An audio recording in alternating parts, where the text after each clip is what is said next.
following show is a paid program.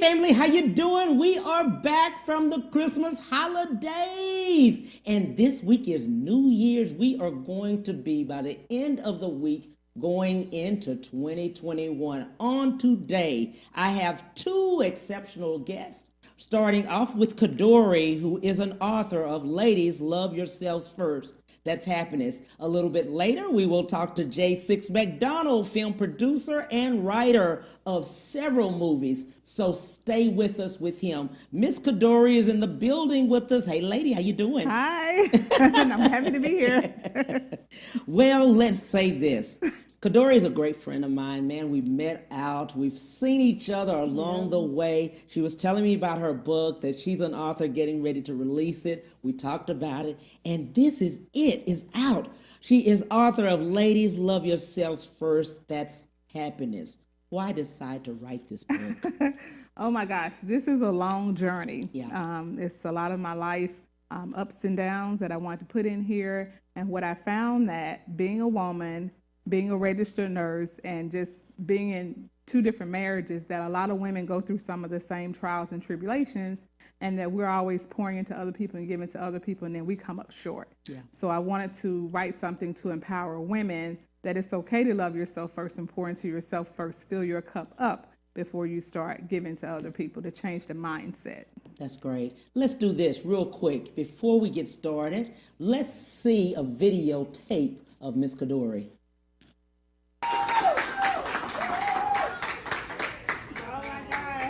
Y'all, this is like so amazing. I mean, I don't want to cry, but I'm just trying to kind of take it in, because it's kind of hard to be present when something that you dreamed of for so long. It was a hard fight to bring this book to fruition for women. I've been through 2 divorces. The last one almost took me out after being married for 24 years to what turned out to be a narcissist. But yeah, so this book, Ladies Love Yourselves First, That's Happiness, is a story and all of my ups and downs in my life throughout my career since childhood. There's a chapter in here, chapter 2, titled Childhood Trauma, which is, I want people to get out of that chapter that regardless of what happened to you during your childhood, first of all, it's not your fault. You're a child. And secondly, that you can move past that to walk into your own truth, your own purpose. So that childhood trauma chapter is about my real childhood trauma, one of them, and how I had to fight my whole life to get to where I am right now. So I'm sharing in this book my life journey, and I want women to feel empowered. Men can read it as well, but I really want women to feel empowered, because I feel like women, we usually come up short. Because everyone is expecting everything from us, but we're taught a lot of times, raised and by society, not to pour into ourselves. So we should give to others all the time and never pour into ourselves. So this book is to tell women you can pour into yourself. You can live your purpose in your life the way you want to, without feeling ashamed or feeling embarrassed or feeling like you're doing something wrong. So what I would like to do now is share just a little bit out of a few of the chapters here with you all, and you can read it on your own when you get the book, but these are some of the things that were near and dear to me. So I started first, my first chapter is titled Mistakes.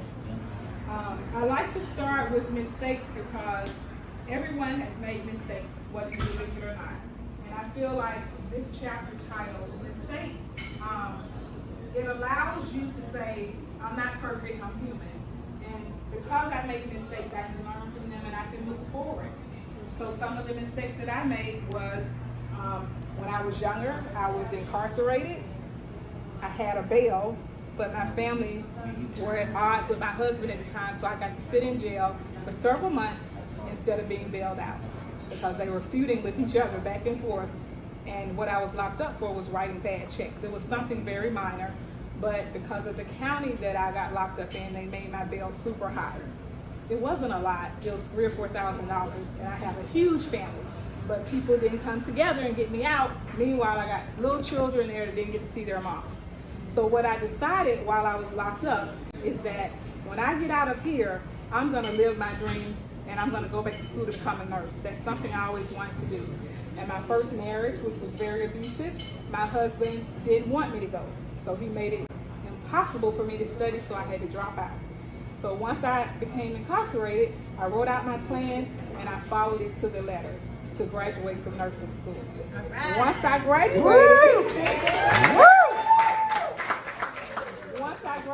my life changed because of the income that I was able to make. I was able to travel and do things for myself. But that was not the end. The next hurdle would be a marriage to a man who was jealous of me. And I felt like that. Most of the marriage, although he said differently, I felt like he was jealous of me. And in the end, 3 years ago, that's what turned out to be. When you're married to someone, they're jealous of you, they're not going to help you get to anything you want to be. I've always wanted to write this book. This is a 15-year in the making book that just came out this year during a pandemic. Wow. So no one can tell me that God is not awesome, because I'm living proof of it. And I'm also living proof for women that when you get out of those abusive situations, everything will flow easier because you're at a peace of mind. You don't have someone sitting next to you holding you back every step of the way. Hey, thanks so much, man. So we're talking about never giving up on today. We're talking with Cadori. As we were leaving that segment, you were talking about jealousy. Right. In the marriage. Yes. That's very real. Yeah.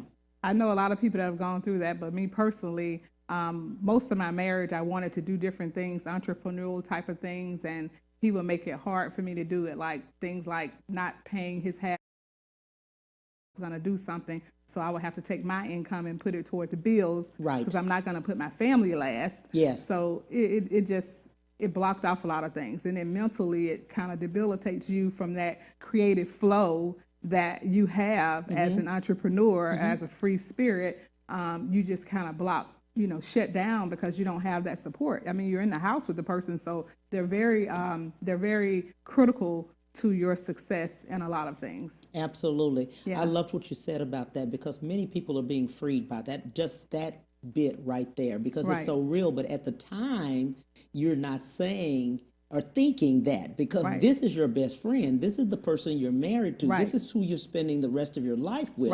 So you would never say this particular person would be jealous of me until these patterns happen. Exactly. Yeah, you never say that, because I'm somebody that's really committed to marriage. I feel like if you're going to be married, you need to be all in. Right. So even when you have mistakes, you can forgive each other, and you're all in. Yeah. So I'm not going to sacrifice my marriage for something else. Right. At the time, that's what I said.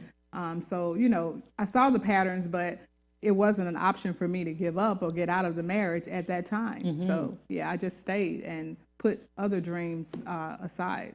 Right. I loved what you also said was the fact that out of your first marriage, you sat there, and within the time that you were incarcerated, you sat there, but you wrote physically things down. Oh, yeah. What you were going to do, what was going to happen. Yes. Nursing freed you too. Yes, absolutely. I wrote down my plan and I followed it. When I got out, I got a job and I applied and I got into nursing schools. I was trying to get in even before I became incarcerated, but a lot of times there's a lot of hurdles you have to do to get in a certain program. So, of course, my mind wasn't as focused then as it was after I became incarcerated.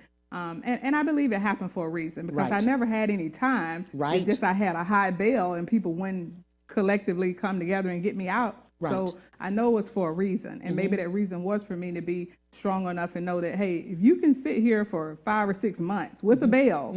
I even saw people come in and out of jail that were doing all sorts of crimes, and they were like, you still here? Right. So I know it's for a reason, but I got in, I didn't miss anything, and nursing school is a very rigorous program. You have to make like a 80 to all the way through, and people were failing out and dropping out like flies. I talk about that in the book, but I didn't fail anything because the moment I made my mind up to go, I'm coming out and I'm coming out on time, and I did just that. Right. What I loved about you and what I love about your transparency is you're transparent even about incarceration. Oh, yeah. I was speaking to another young lady because I had read the book, you know, during this time when you sent it to me. I read the book itself. Yeah. And just to understand and talk to others. Right. And another young lady had said just going or listening to it about the incarceration because she was so in fear that people would find out about her. Yeah. You know what I mean? Yeah. And the freeing of your transparency by saying that. Yeah. You know what I mean? Yeah. Well, you can't help anybody if you're not, truly help anybody if you're not transparent. Right. I mean, a lot of people that are very critical and judgmental of people are quote unquote religious people. Yes. But if you're so religious, what are you going off of? The Bible. Who's perfect in the Bible? Absolutely. The Bible is built off of people making mistakes. So if people never made mistakes, there would be no Bibles. Right.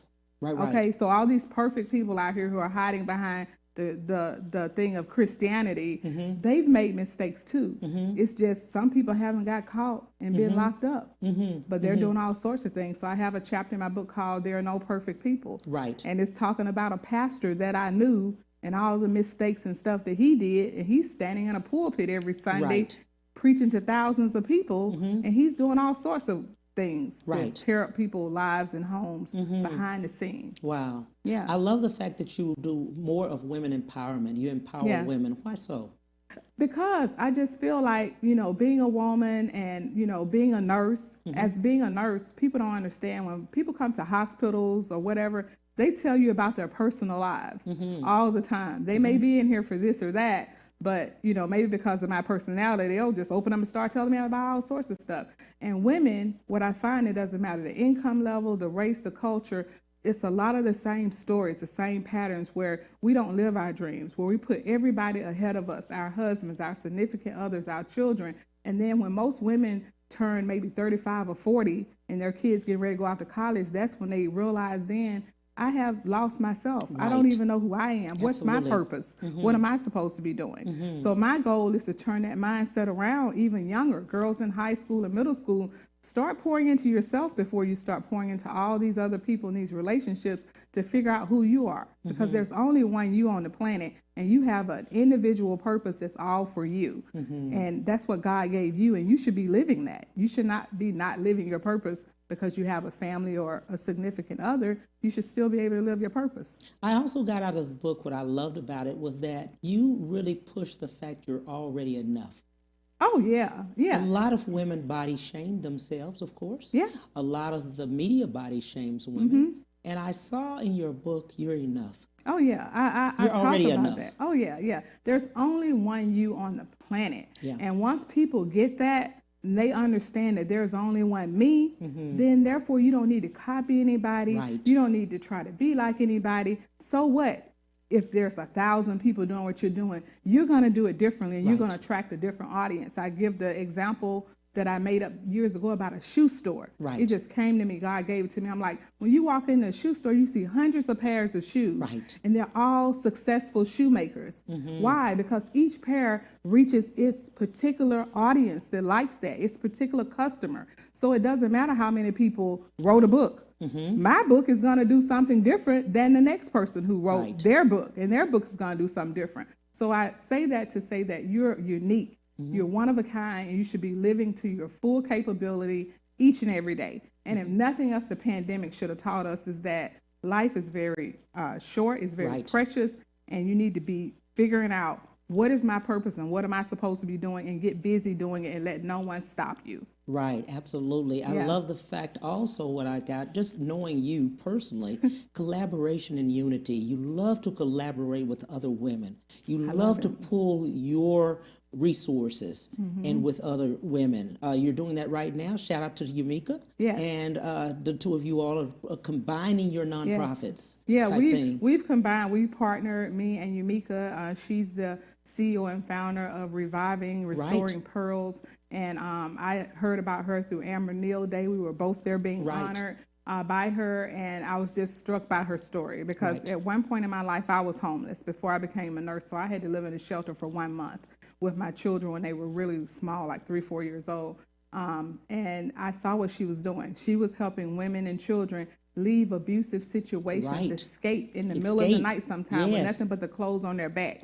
So she has a compound, and I wanted to partner with her to provide, because I have a nonprofit, to provide some services to these ladies like toiletries. Because they don't have anything but the clothes on their back. So they need these things when they come there. They're starting over from the ground up. So she and I have partnered together, and we're going to be doing some great things in 2021 to help that organization help more women. Absolutely. I love that. I love the fact that, and you talk about the fact that when women are leaving, you give them specifics of what to do. Let's talk a little bit about those specifics of what to do. Because when you're leaving, literally you've made up in your mind to leave.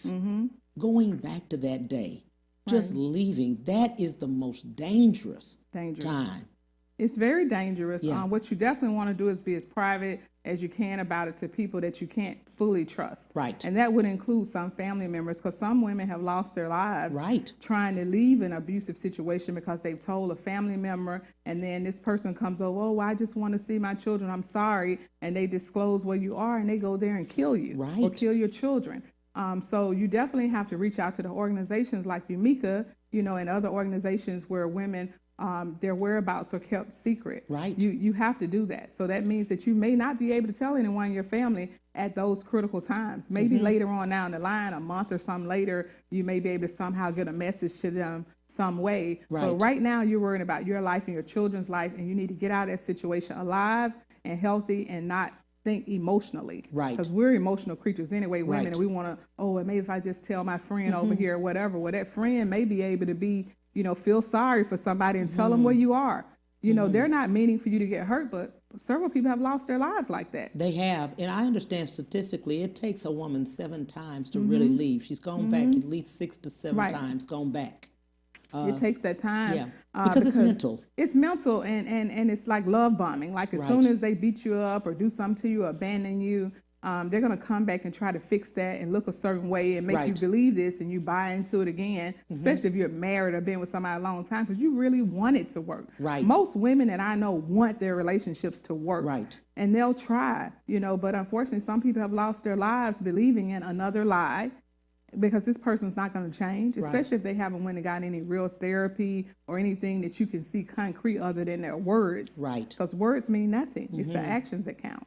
And then I know that a lot of women stayed because of children and also pets. They'll have their pets and they can't take the pets to the, shelters or something like that. But then also you have boys. If you're a woman, you can't leave your boy into an adult men's facility. You have to take them with you. It's very critical. That's why I like Umika's organization, because it accepts all of them and figure out ways to put them. You don't have as many restrictions as some of the other ones, and we're hoping that more organizations will look at the whole picture. Look at the pet that the woman has had that's really part of her family. Look at, she has a son who's past age 8 or 9 that can't go into this woman and girl shelter. Those things are very important. So we're trying to educate people as well as we help people. Absolutely. I love that. And then another facility. I know they're trying to get a facility too in that too. Oh, yes. Absolutely. We need that. And me, on the flip side of it, as a nurse, we're trained that if we see somebody that look like they're in an abusive situation,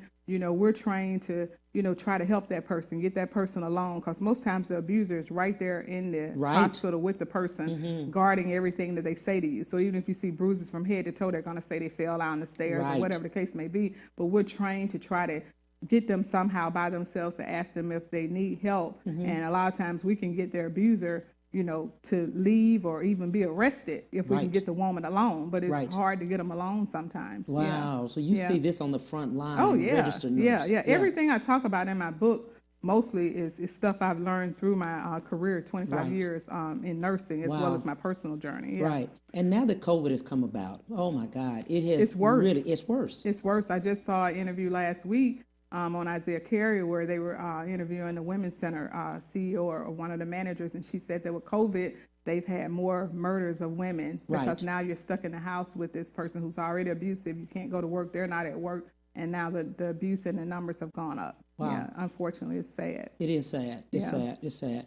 And looking back and looking at what you've done with the book itself, and we're going onward to 2021. We're coming out of 2020, and going forward, what do you see for your book? What would you like to, the actual reader to get out of the book? Well, I'm going to be doing a lot of events. There'll be virtual events, of course, but I want the reader to read it. And I didn't make it super long, so you can get through this book really in a couple hours. It's like 120 or 130 pages in easy read. To just feel empowered, mostly that you're not alone, because that's the first thing that people think when you're going through anything. Right. Why is this happening to me? I'm all by myself. And even the best of us, like I've seen some female physicians, some female surgeons, some female anesthesiologists, some female nurses, some female teachers, female everything that's in abusive situations. Yes. So it does not matter the income level, the race, or the culture. It cuts across all those barriers. So just be empowered and know that you're not alone. There are resources that can help you, and just get out of that situation alive. Wow. Yeah, get out of that situation alive. I love that about what you're doing, what's going on. As we go along in never giving up, and just being the forefront and being able to empower women, what would you tell family members at this time if they see this? Because many times we don't know what to say.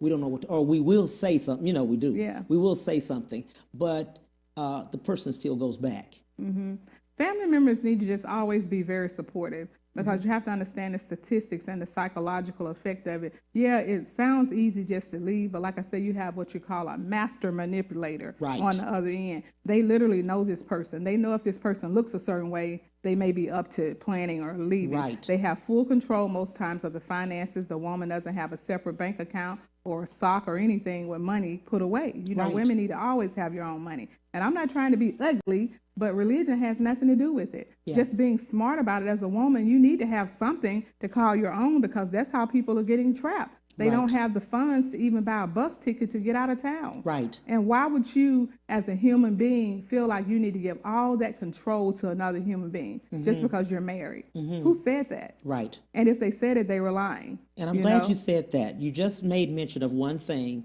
Even if he gives you grocery money, keep a little for yourself. Yeah. Figure out how to, first of all, I want to change mindset so you don't even get in that situation. But if you are in that situation, start making your exit plan. Figure out how to start getting money together so you can leave. Yes. Get a bus ticket. Go to another town, to another shelter if you don't feel like you'll be safe. If you can't trust family members, don't tell them. Right. If you know who the family members are who are weak-minded, or who's their friend, who may tell them, don't tell them either. They'll be okay. The main thing is your safety and your children's safety and your life. Right. That's the main thing right there. But family members should always be supportive, and you understand in that situation, but it's psychological is the reason why a lot of times they don't leave right away. Absolutely. The other thing is that a lot of women don't want to leave stuff. Right. Material things. Material things can be restored. Trust me, I've lost everything. Right. A couple of times, especially after this last divorce, and I was a nurse. But I was in a situation where I was abandoned by my ex-husband, and at the time I wasn't working full time, so he left at the time. He left at the time that he knew that I wasn't working and making all this money that I used to make. Right. So he had planned. He had to have planned and left. So I had to leave some stuff. I had to sell some stuff. But God has restored all that. God is a restorer. He'll restore. If you believe God, He'll restore. Now I have more than I've ever had before. I bought my own house in March. That's a nicer house than I ever had with him. Right. I have a car, and about to buy another one. So God will restore you. Those things can be replaced. Your life cannot.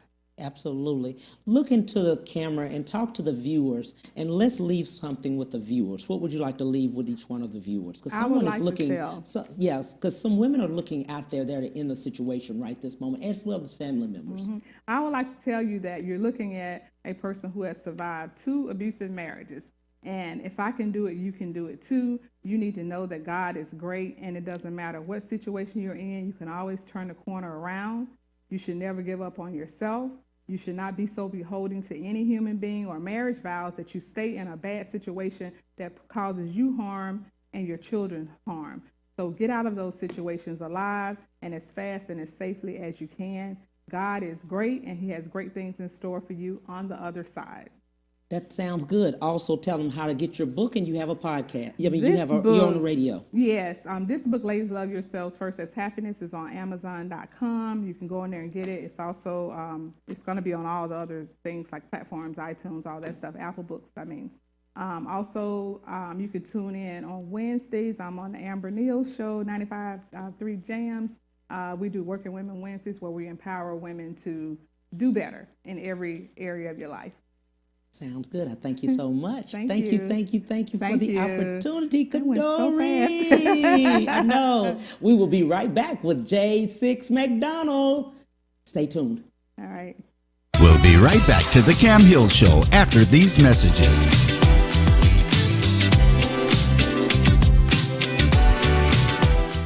During the season's best sales event, Ron Carter Cadillac delivers 0% APR for 72 months plus $2,500 bonus cash on all 2020 XT4, XT5, and XT6. Or drive 2020 XT4 Luxury Collection only $299 a month. 2020 XT5 Premium Luxury Collection just $369 a month. And first ever 2020 XT6 Premium Luxury Collection just $399 a month. All for 39-month lease with just $1 down. RonCarterCadillac.com.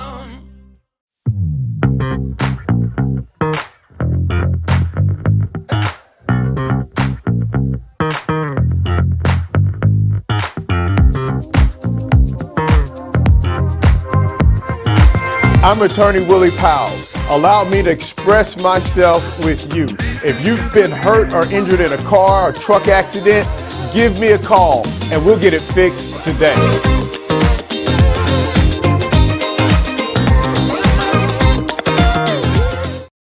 When it comes to protecting yourself and your partners, all the information out there can be overwhelming. Visit our website. We are a free and confidential service striving to help you stay informed and stay notified. We are committed to a healthy Houston. Have you been injured in an 18-wheeler accident, truck accident, car accident? Was someone texting and ran into the back of you, not paying attention? It doesn't matter what it is. Give me a call, attorney Willie Powles. We'll fix it today. The number is 281-881-2457. Again, that number is 281-881-2457. We'll fix it today. Call attorney Willie Powles. And now back to the Cam Hill Show.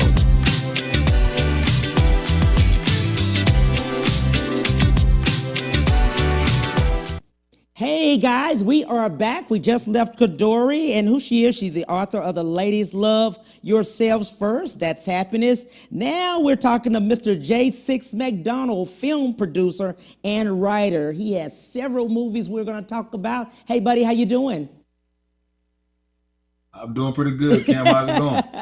I'm doing great. Hey, on today, the reason I had this young man to come is because of the fact he is really killing it in Houston. He has done Karma, One Way Out, Pawns, and Series 6, 6 series, right? And we'll talk about Yes, each sir. one of those. How did you get started and why? Actually, I got started with filmmaking. It started off as a book series. I was incarcerated. I wrote a book loosely based off my life and the people I met and other people in my life. And when I came home and tried to publish a book, it was like pulling teeth. So I just bought a camera and tried to film it. And it's about incarceration? It was about incarceration? No, it was basically about people I met in my life up until incarceration, and then while I was incarcerated, things like that. It's not about incarceration, though. Okay, sounds good. Let's look at some things. Let's start off with some of the movies that you have. We'll pause them and we'll let you speak on them and what they're about. Okay. Okay, here we go. What is this about? And the name of it? This is that was the 6 series. That was the one I just spoke with you guys about. The one coming into view right now is back on the 6 series. Okay, so this 6 series, like I said, is loosely based on my life, people I met in my life. It's really a fictional story, but it's loosely based on the things that I've experienced in life or things that I've seen others experience in life. Okay, the next one? The next one is Karma. Karma is a movie that shows you how one person's bad karma can affect everyone around them. I'm not one of those people that believe in if I see a person doing wrong, that's none of my business. I'm just going to shut my mouth. So I believe if I see them doing wrong, I just inherited their bad karma, and this shows you how that can happen. Okay, the next one.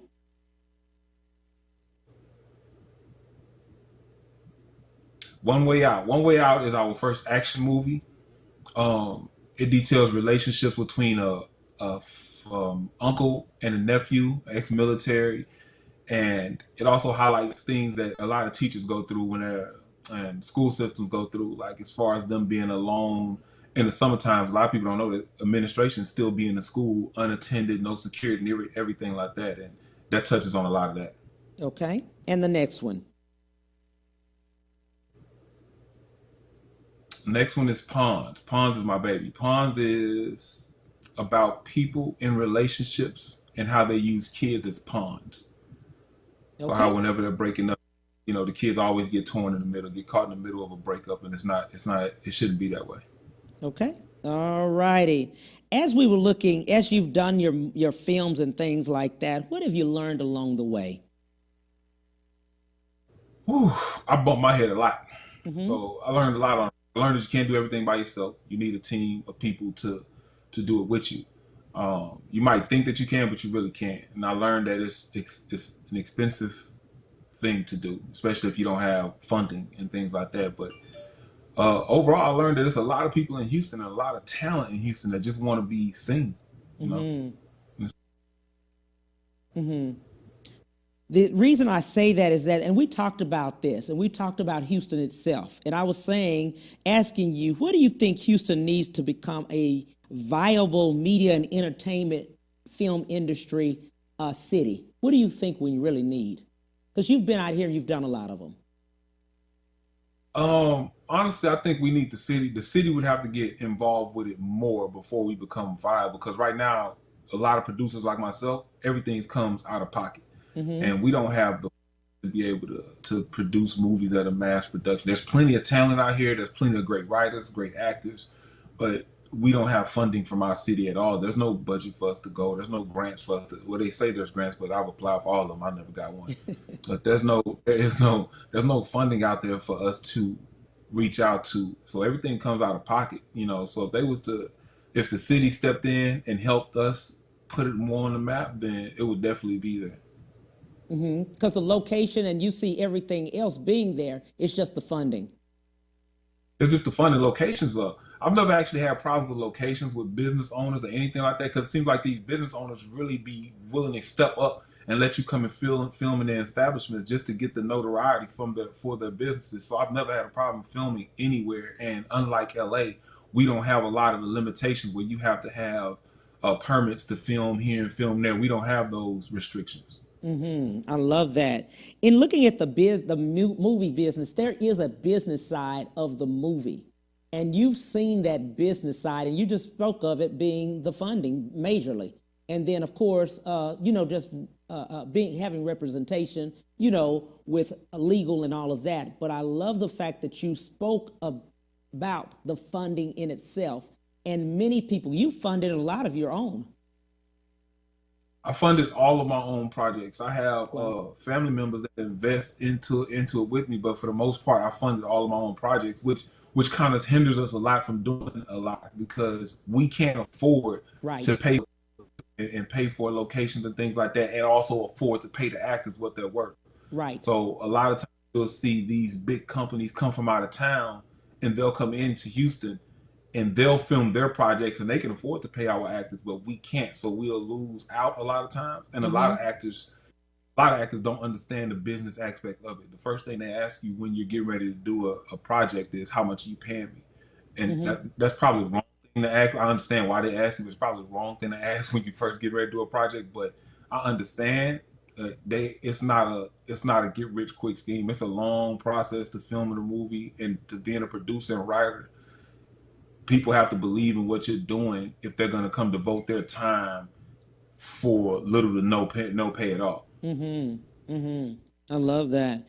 And now that you've seen COVID, COVID has happened like the end of February, beginning of March, but you've still been going forward. How so? I'm gonna be honest with you. When we was filming Karma, COVID hindered us a lot, because there was a lot of people that didn't really want to film during COVID. But there was so many other, man, this is a great movie. Let's get this done. I don't want to wait no more. Let's finish it. and we actually had a 30-day shoot that turned into a 6-month shoot because of COVID. But once everybody made it, let's get it done. We were able to get it. We were able to go ahead and knock it out, but we had to make sure we were safe. We had the temperature thermometers there, right? Disinfectant masks and things like that. But COVID really hurt, because it hurt me because I don't have the resources that I would have before. You know, I use my one job to pay for the productions, and if I'm not working as much because of COVID, then it kind of hurts back on the production part. So that again, on the financial part, if we had someone where we can go to and do funding, that it would be a lot easier for a lot of film producers. And keep in mind that most of our film producers in Houston, I'm not even gonna say most, I'm probably gonna say all of us in Houston, all of us have day jobs, and we still film and produce. In LA, a film producer is a film producer. That's what he does. That's what their career is. No, that's their career. That's what pays their bills. It's not like that for us. We can produce films on a mass market, but we can't, because we have to have a job. We have to be able to provide for our families, and film producing is going to do that. Not right now. Right. Absolutely, I understand that. If an individual is interested in going into the movie business, what would your advice be? Don't do it. No, I'm just playing. So I would advise you to, first of all, try to avoid from renting equipment. If you're trying to be a movie producer, try to avoid from having renting equipment, because it might cost you, if you just have to buy a piece of equipment at a time, just buy a piece of equipment at a time, and that'll save you money in the long run, because that's most of all of your budget when it comes to filming, is your equipment and your time. Build yourself a strong team, that people that believe in it and they actually want to do it. They want to do it with you, and they have to understand that this is going to be a long road for us. We're not going to get rich tomorrow. We're not going to get rich the day after that. Might not get rich at all, but as long as we're doing what we love to do, let's just team up and let's get it done.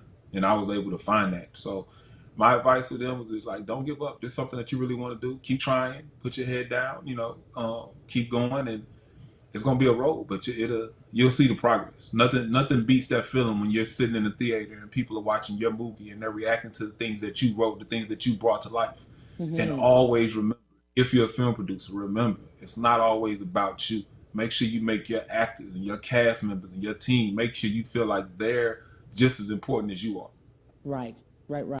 What I love about you is that the collaboration, it's many in the film or the movie industry, it seems here that you all speak with each other, I guess, as far as actors and actresses. It seems like people know each other because it's kind of small knit, right? A small knit community. It is a small knit community, and there's a rivalry there that I wish wasn't there. As far as film producers, the actors seem to have a great relationship. Actors have a great relationship with each other. Film producers seem to think that we have to compete with each other in order to get to be the producers in Houston. That's not necessarily true. I work with producers. I work with Clear Quality Media a lot. I work with 360 Film Group a lot. But other than that, no producer in Houston, and the two I named are probably the only other two that I can think of. I'm not saying this is absolutely Bible, but the only other two that I can think of that we actually own our own camera equipment. I don't think there's probably another independent film company other than mine and Clear Quality Media. There's probably not another bigger one. But I've never had a producer reach out to me about helping them film their project. They rather go and rent equipment before they pick up the phone and call me and be like, "Hey Jay, what do you got going on? Do you think you can come out here and film with us?" Wow. It's never happened. Yeah. And Never. I think, and the reason I say that is because I think what you were talking, or just listening to you and just my own research, it seems like if we came together, collaborate, unity, I think that more could be done when you do that. Yes, absolutely. If we come together and as a whole, if all of us come, all the film producers came together, it would be great. Great things would probably happen for the city. But as long as there's division, it's gonna be a struggle. And we are absolutely divided when it comes to that in Houston. Right. And in doing so, and like I said, just by listening to you and just doing a little research on it, just looking at the way you produce your movies, I mean, you have excellent movies. But like you said, they're renting equipment from others, and you have equipment.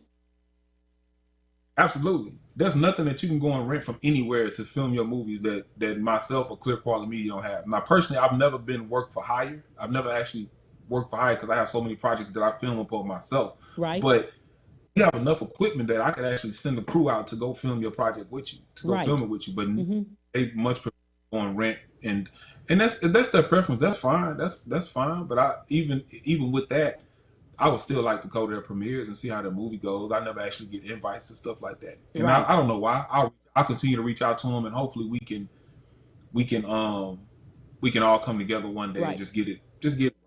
I think the more talks that we have, I think the more that we do just like this platform and just trying to bring people together, get the knowledge out there, even for new producers that are coming out, to have them to understand that they could reach out to other producers if they have the equipment. And if nothing else, rent the equipment for you if you're not using it versus going to another place renting it. You know what I'm saying? Keeping the money flowing, what I mean.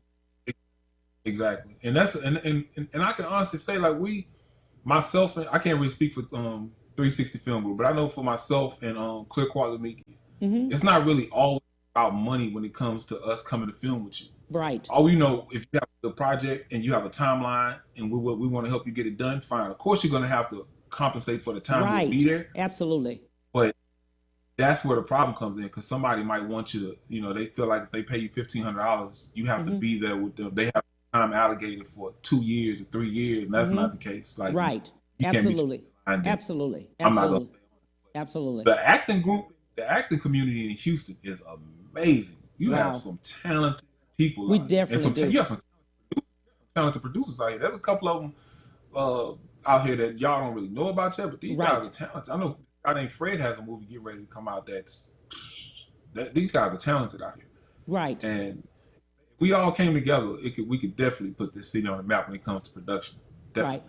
And what I think a lot of people don't know that the producers are here. I think with COVID, I'm seeing more because people maybe usually fly out to Atlanta or they go to LA or they go to New York. They don't work here. You know what I mean? A lot of people work outside of Houston, but they live here.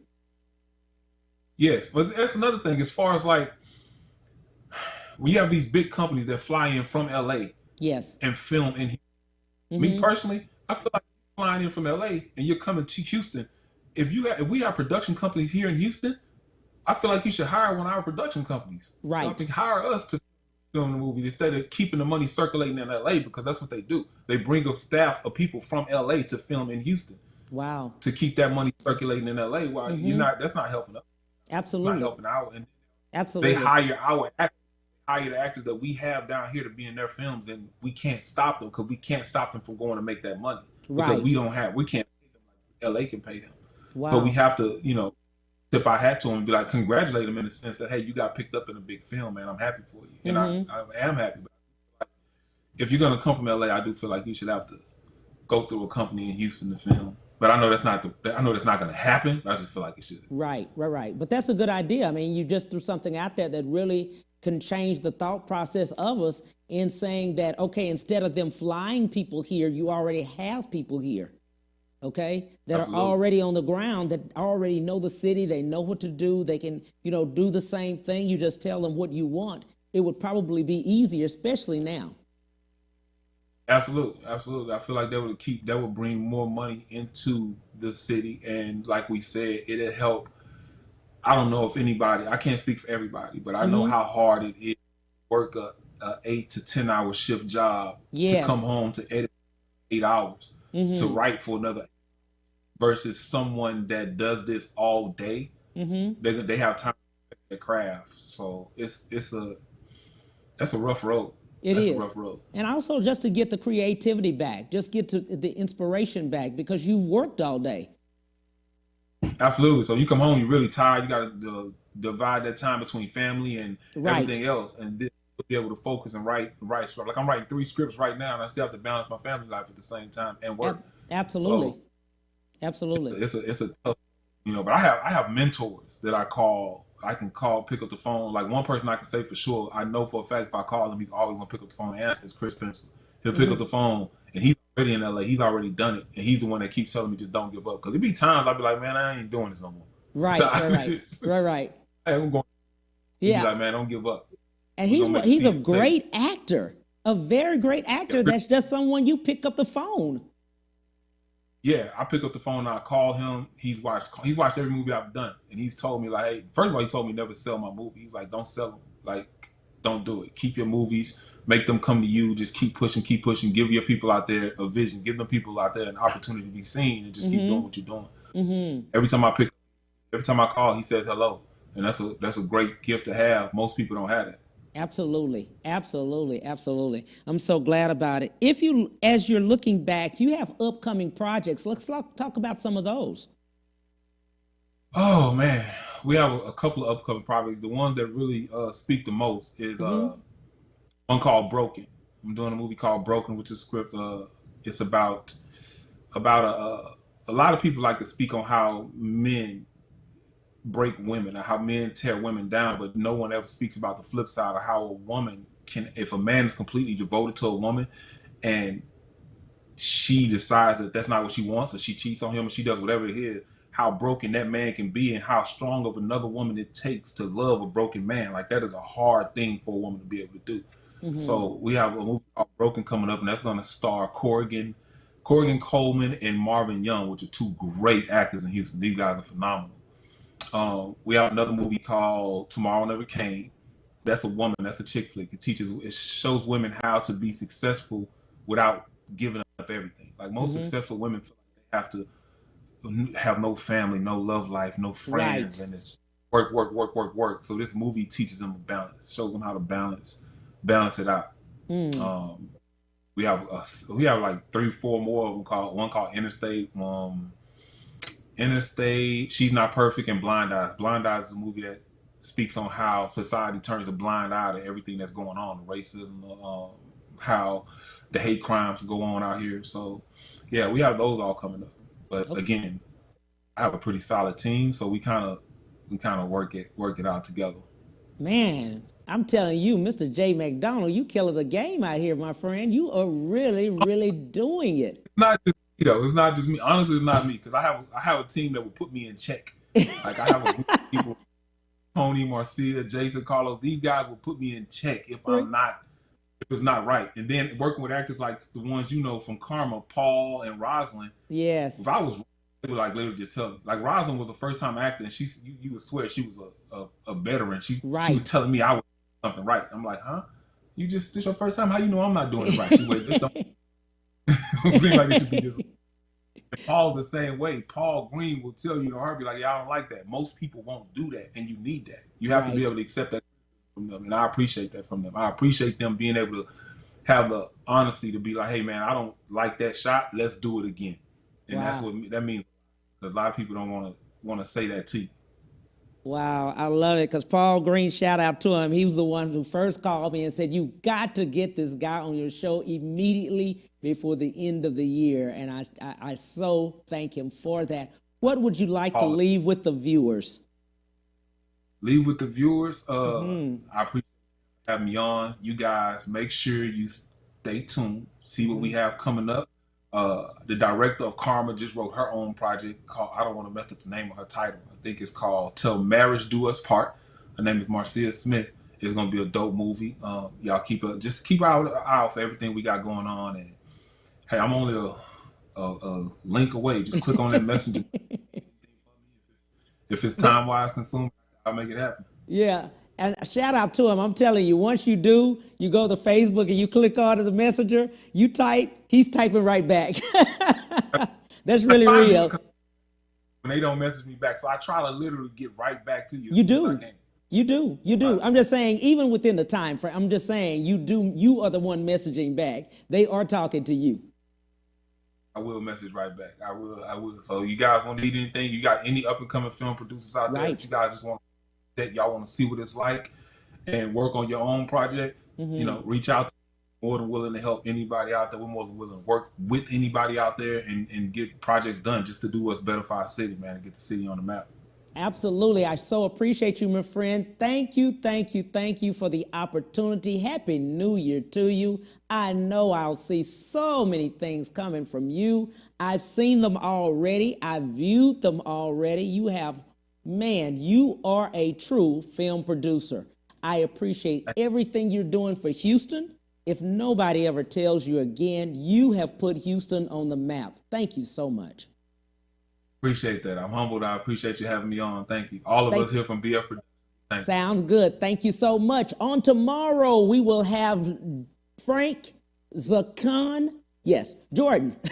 He'll be here from New York, and you will want to see him. He will be talking about the Black America, the history of it. On Wednesday, we will have Eddie Levert virtual. Talk to you soon, 12:30, 1:30 Central Standard Time. Bye.